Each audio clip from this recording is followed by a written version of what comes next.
Oui, bonjour, je vous fais une petite vidéo vite fait pour vous montrer un petit peu ce que le commerçant va voir sur son back-office. Donc, il a son chiffre d'affaires brut ici, il a le nombre total de ses commandes, le cashback qu'il a bah, réalisé, les produits phares ou le produit phare plutôt qu'il vend sur sa boutique en ligne, sur la marketplace notamment, le solde qu'il a de disponible et puis l'argent qu'il peut retirer parce qu'il a effectivement sa boutique en ligne.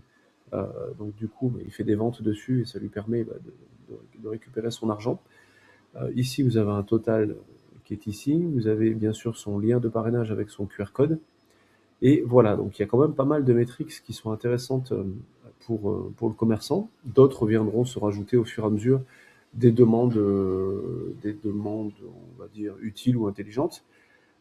Ici, sa boutique, eh il peut remplir sa boutique, bien sûr, en ligne. Donc, notamment, il peut mettre sa bannière, son logo, son numéro de sirette et puis une petite explication, un descriptif de ce qu'il fait. Là, ici, c'est des commandes test, hein, bien sûr, puisque vous avez vu que là, il y a du poulet rôti et puis ça n'a rien à voir avec la commande en cours.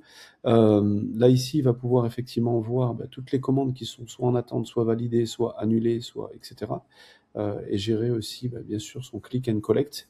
Il va pouvoir mettre ses produits en ligne avec ajouter un produit un peu à la façon Shopify que certains peuvent connaître.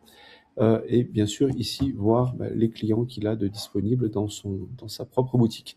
Alors pourquoi je vous montre ça? Déjà parce que les commerçants aiment bien avoir les retours des statistiques qu'ils émettent sur leur entreprise en général et notamment sur leur entreprise web.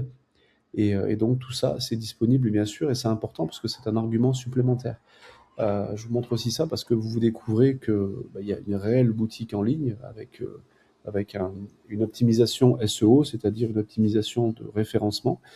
Euh, il peut mettre ses produits, il peut mettre le descriptif de ses produits, un titre de ses produits, une image ou même plusieurs de ses produits, le prix, une catégorie, enfin bref, vraiment comme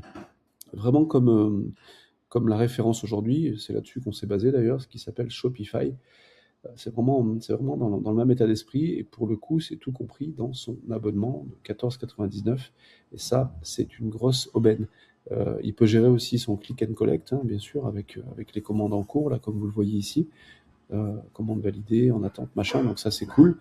Et voilà. Et ça, c'est une réelle valeur ajoutée, mais je voulais prendre le temps de vous faire une vidéo parce que je pense que c'était très important que vous découvriez cet espace, pardon, que vous découvriez cet espace pour les commerçants et du coup, ça vous permettra aussi de leur montrer s'ils le désirent. Merci à vous.